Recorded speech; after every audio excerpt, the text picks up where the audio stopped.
It is a little before midday on December the 7th, 1988, in the depths of the Armenian winter. A magnitude 6.9 earthquake hits, followed just 4 minutes later by an aftershock of 5.8. Then hundreds more aftershocks for months over an area of 80 kilometres, centred just east of Armenia's second biggest city, Leniniken, now known as Gyumri. The result, the nearby town of Spitak levelled and more than half the buildings in Leniniken itself damaged or destroyed. Up to 30,000 people were killed. Another 15,000, though, rescued, pulled from the rubble, mostly within the first few hours following the disaster. The numbers were made worse by a series of factors, the freezing temperatures and inadequate building construction receiving much of the blame. At the time of the quake, the then Soviet leader, President Mikhail Gorbachev, was in New York on his first ever visit to the US. He was forced to abandon his trip and head straight to the earthquake zone. Today, the most important thing is coordination. Before anything else, we must remove the rubble because there are still many people alive underneath it. Every day we save people from the rubble. I myself have met them. So the first task that we need to address is to save those who are still alive and remove the bodies of the victims with dignity. Clearly, we are grieving.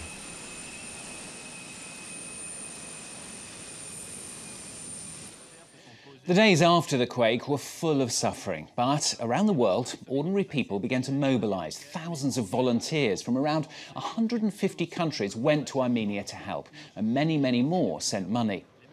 The famous French-Armenian singer Charles Aznavour raised millions, partly through his charity record For You Armenia, which topped the French charts for 10 weeks. Now, today, 25 years later, France 24's team of Alexandre Renard, Elena Gabrelian and Armin Georgian have been to meet some of the 1 in 8 victims of the quake, still living in makeshift housing.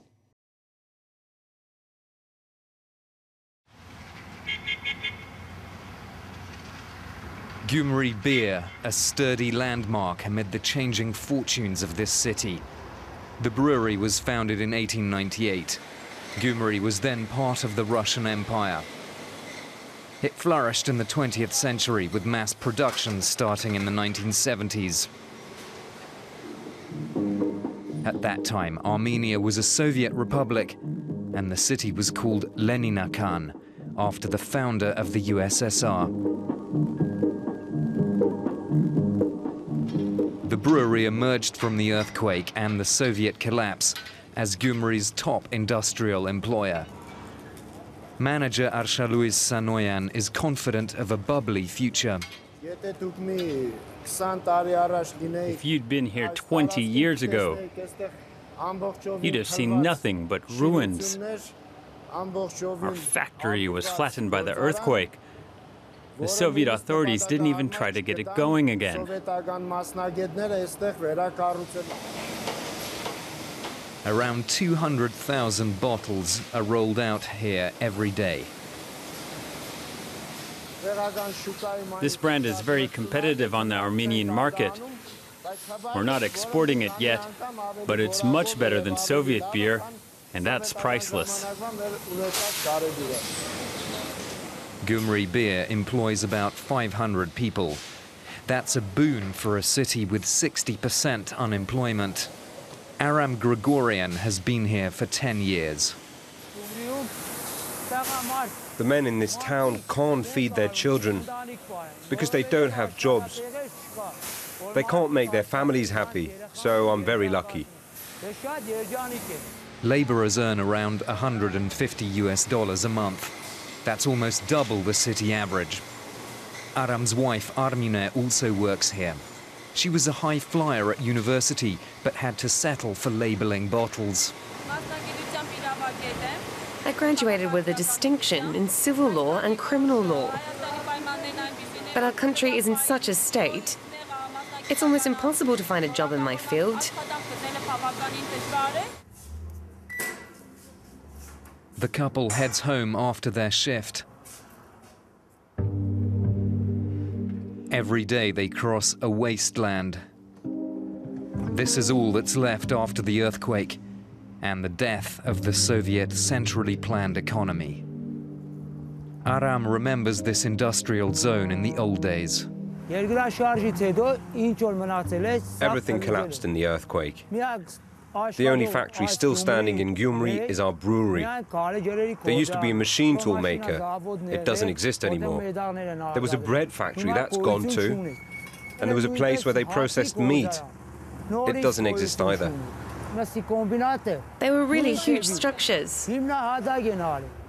It's hard to imagine millions of consumer goods being made right here. Yet 25 years ago, Leninakan's products were prized throughout the USSR. This is the old wool factory, one of the biggest in the Soviet Union. 15,000 people toiled here day and night, making socks and underwear. Ashot Mirzoyan designed buildings during Leninakan's heyday. Every morning an alarm kicked off the working day.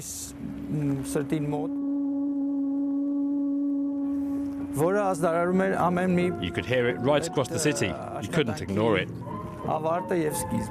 This alarm told workers when to start and stop. This site was a major transport hub. You could easily reach it from every entry point into the city.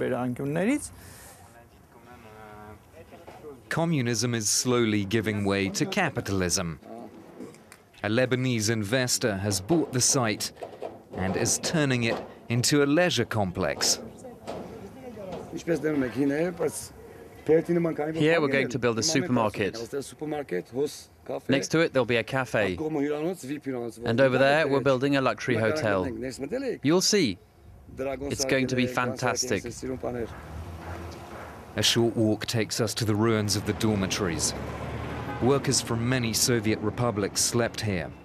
Their numbers swelled in the 1980s at the height of Leninakan's productivity.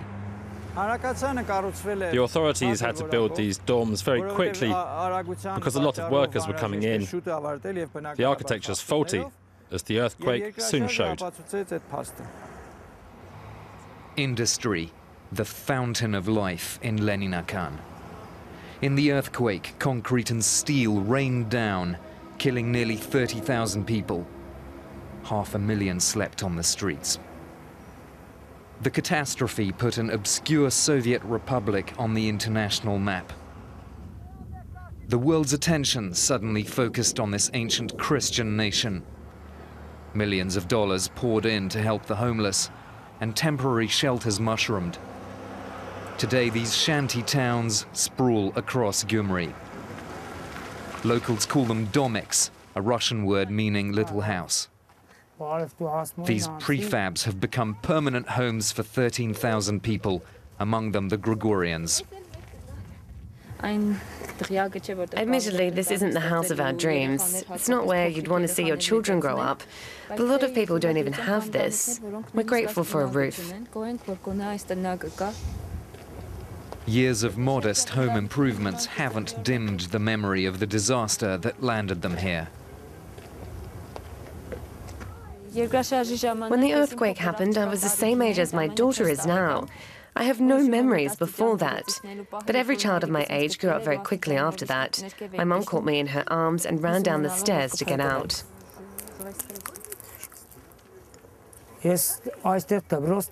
That was my school right here, where I live now. Over there, a 9-story building fell down. There was dust everywhere. I couldn't see anything. I didn't understand anything.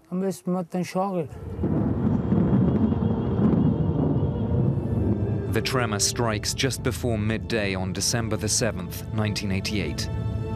2/3 of Leninakan disappears.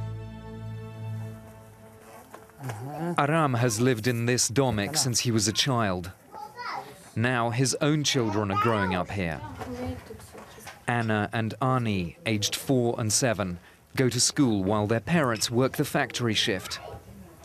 The family has few prospects for moving elsewhere. We can't get a house from the government because technically we're not considered homeless. They're too comfortable to qualify for the rehousing program and too poor to buy their own home. It's a struggle to make the place nice for the children.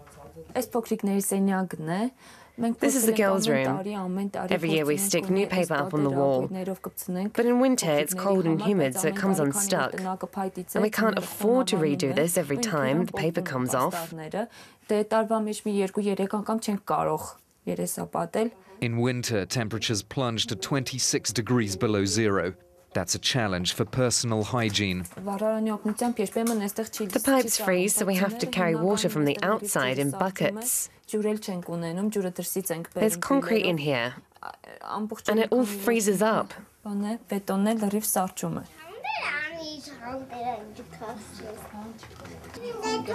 Like so many men in Gyumri, Aram tried his luck in Russia, but he couldn't find a better paid job to buy a new house for his family, so he went back to the brewery. Outside, Vahan Tumasian is taking copious notes as usual. For 7 years, his NGO has recorded the details of every family waiting for a better home. Hello, hello. Hello, my dear. Who is Amine Galoyan? That's her. I'm Aram Grigorian. We're going to film you inside your domic. We have partners in the US, Armenian Americans. They look at our videos. They give humanitarian aid to families like you. In a few days, we'll come back with clothes for your children and other things for winter.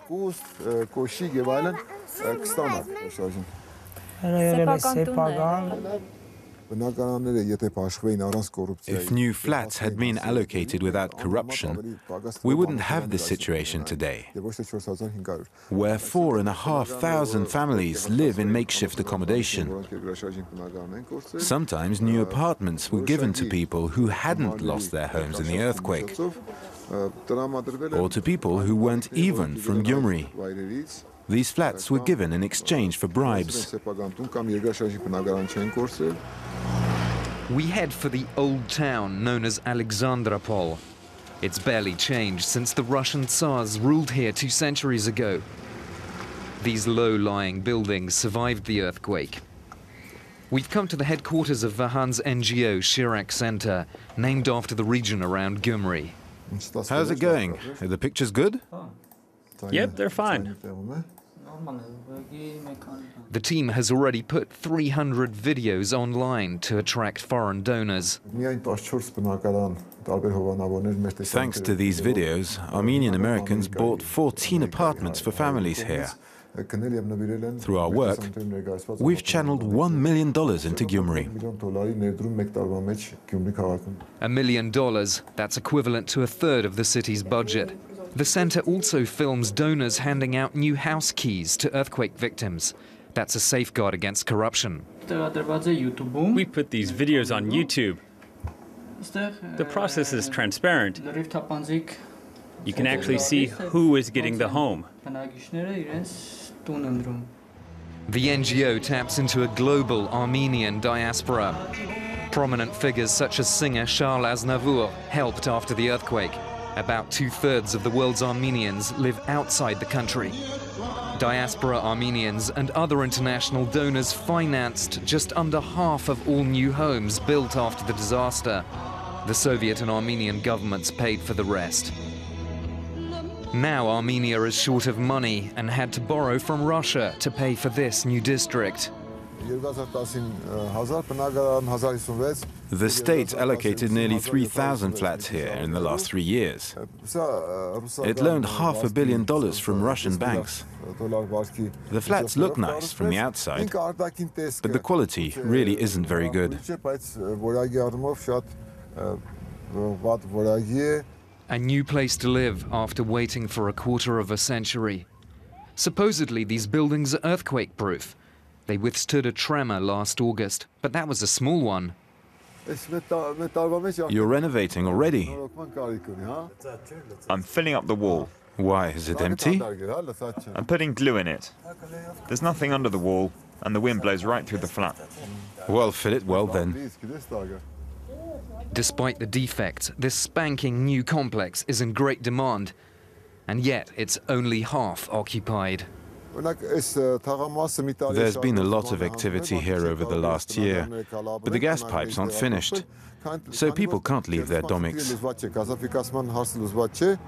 All the quake victims were meant to be rehoused by the end of 2013, but this autumn 13,000 people were still waiting. Many live in nests like this, perched precariously in the ruins.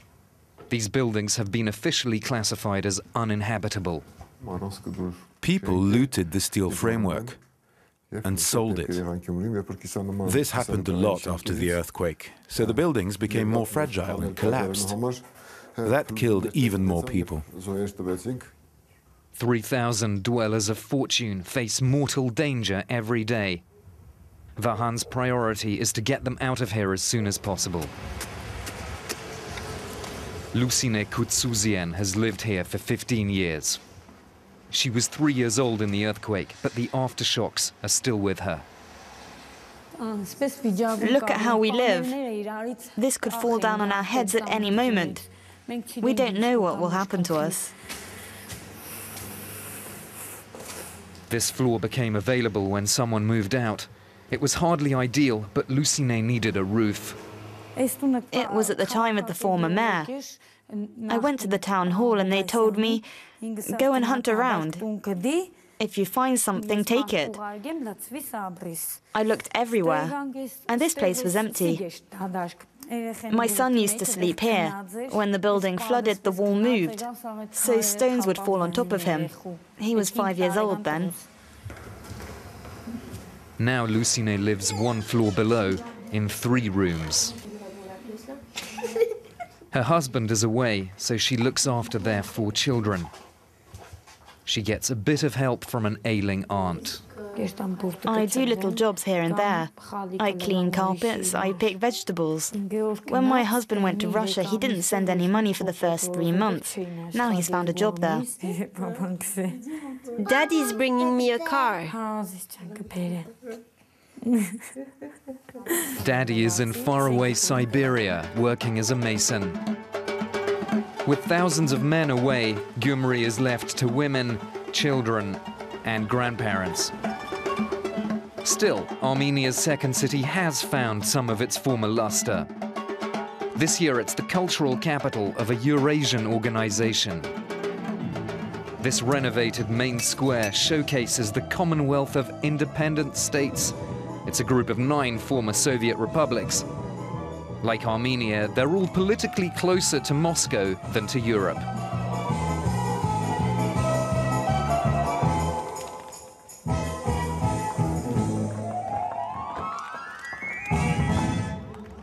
Young Armenians are anchored in this Russian sphere, even as they enjoy Western gadgets and clothes. The Gregorian family catches the festivities after the factory shift, a chance to get away from damp wallpaper and buckets. I think things will get better, especially with the new mayor. As for us, we're working for our children. We want them to have a good life. We're making an effort to give them that life. Our city had a sad image, but that's changed a lot. People smile now. That gives you a boost, to look at smiling faces. You see children smiling and playing in the streets. Even little things like merry-go-rounds for the children make you feel good. There's still a lot of work to do. Most of the parks that once made residents proud haven't been rebuilt, and the city's industrial heart no longer beats. But flats, schools and hospitals have risen from the ruins. And for Gyumri's children, the wheel of fortune may be turning.